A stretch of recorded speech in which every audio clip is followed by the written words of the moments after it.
अस्सलामुअलैकुम, welcome to my channel. आज ये पकाएं विद ऐनी ख़ान। तो आज जो रेसिपी मैं आप लोगों के लिए लेकर आई हूँ वो कोफ्तों की है। तो चलिए रेसिपी स्टार्ट करते हैं।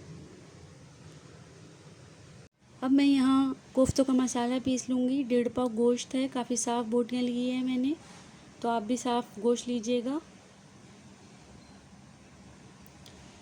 एक दरमियानी साइज़ की प्याज को मैंने पहले ही पीस लिया था। 2 टेबल स्पून खसखस को मैंने धोकर पीस लिया है, ये क्योंकि पिसती नहीं है चॉपर में। 1 टेबल स्पून अदरक लहसुन का पेस्ट, हाफ गड्डी हरा धनिया की और 3 अदद हरी मिर्चें हैं, इनको कट करके डाल लीजिएगा।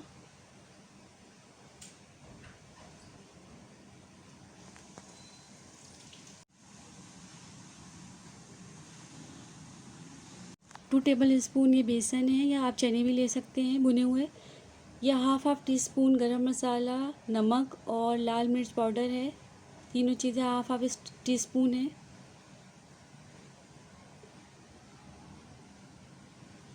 टू टेबल स्पून दही। अब इसको मैं पीस लूँगी, ये मैंने पीस लिया है।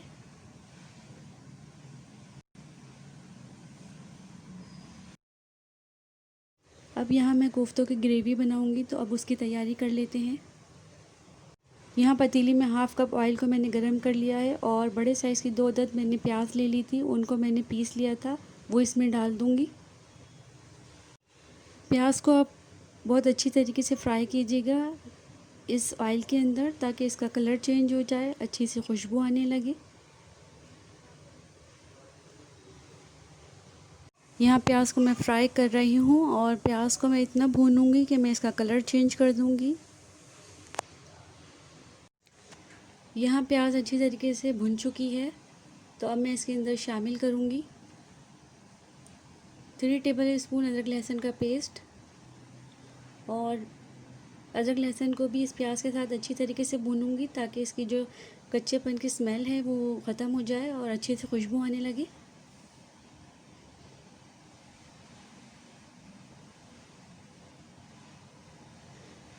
जब ये भुन जाए तो इसमें ये चीज़ें शामिल करेंगे।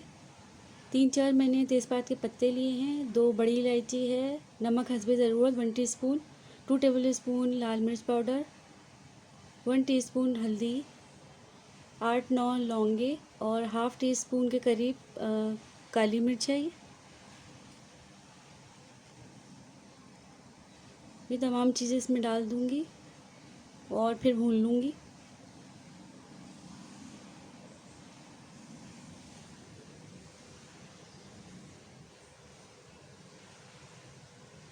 आपको अच्छी तरीके से भूनना है इसे। और फिर इसके अंदर 1 पाव मैं दही शामिल कर दूँगी। इसी दही के अंदर से 2 टेबल स्पून दही मैंने निकाल के कोफ्तों को मैं पीसा था, और ये थोड़ा सा पानी भी शामिल कर दूँगी इसके अंदर। इसको आप बहुत अच्छी तरीके से भूनिएगा।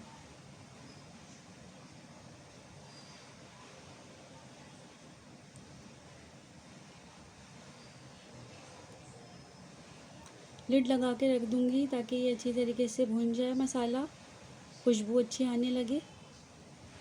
फ्लेम को कर दूँगी स्लो। मसाले को भूनते हुए 15-20 मिनट हो गए हैं, तो अब मैं देख लेती हूँ। ये आप देख सकते हैं कि ऑयल सेपरेट हो गया है, मसाला अच्छी तरीके से भुन भी गया है और बहुत प्यारी खुशबू आ रही है इसमें से।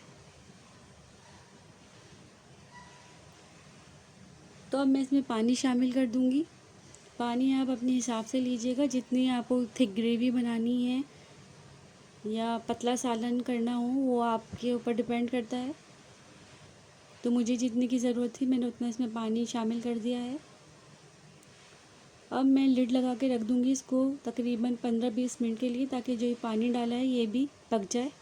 जब तक मसाला पक रहा है मैं कोफ्ते बना लेती हूँ, कोफ्तों की तैयारी कर लेती हूँ। तो इसको लिड लगा के भी रख देती हूँ, थोड़ा और ये मसाला पकता रहे, क्योंकि हमने इसमें पानी शामिल किया है। फ्लेम को स्लो कर दूँगी और जब तक मैं बॉल्स बना लेती हूँ। जब मैंने ये मसाला पीसा था तो मैंने इसको फ्रिज में रख दिया था, तो ये सेट हो गया है। तो अब मैं इसकी बॉल्स बना लूँगी। हल्का सा पानी का हाथ ले लीजिए ताकि आपसे स्मूथ बॉल्स बन सकें।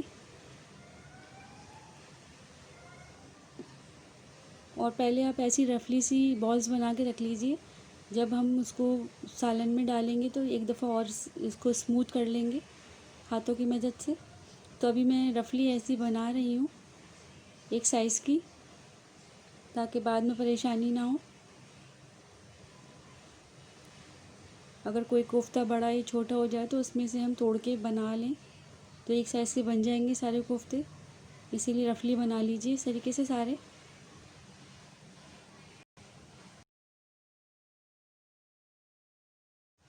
यहाँ मसाले को पकते हुए भी तकरीबन 20 मिनट तो हो गए हैं। तो अब मैं इसमें कोफ्ते डालूँगी। कोफ्ते तो हमने पहले ही बना लिए थे, बस इसकी फिनिशिंग करनी है हमें हाथों की मदद से, क्योंकि इसका जो ये कोफ्तों का मसाला था काफ़ी पतला था।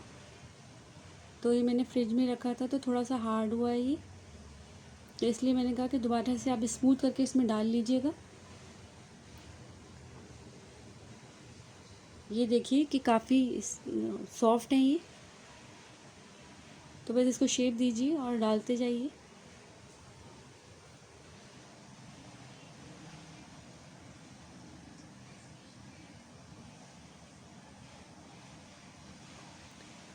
कोफ्तों का जब मसाला पीस लें आप तो उसको लाजमी फ्रिज में ज़रूर रखिए ताकि वो सेट हो जाए, क्योंकि वो काफ़ी पतला होता है उस वक्त।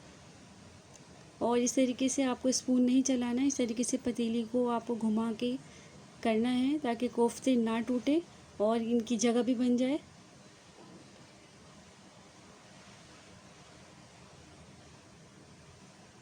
अब मैं इस पर लिड लगा के रख दूँगी तकरीबन 15 मिनट के लिए, ताकि कोफ्ते मसाले में पक जाएं।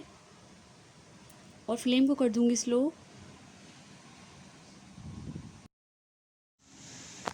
कोफ्तों को पकते हुए तकरीबन 15-20 मिनट हो चुके हैं, तो मैं अब आपको दिखा देती हूँ।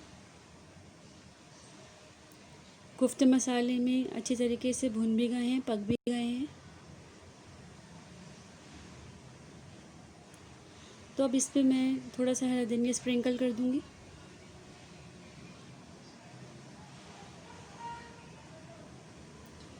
अगर आपको मेरी रेसिपी पसंद आए तो प्लीज़ लाइक कर दीजिएगा। अगर आप मेरे चैनल पे न्यू हैं तो सब्सक्राइब भी कर दीजिएगा। बेल आइकन को हिट करना प्लीज़ मत भूलिएगा। और मुझे कमेंट्स करके ज़रूर बताइएगा कि ये रेसिपी आपको कैसी लगी। दुआओं में याद रखिएगा। अल्लाह हाफ़िज़।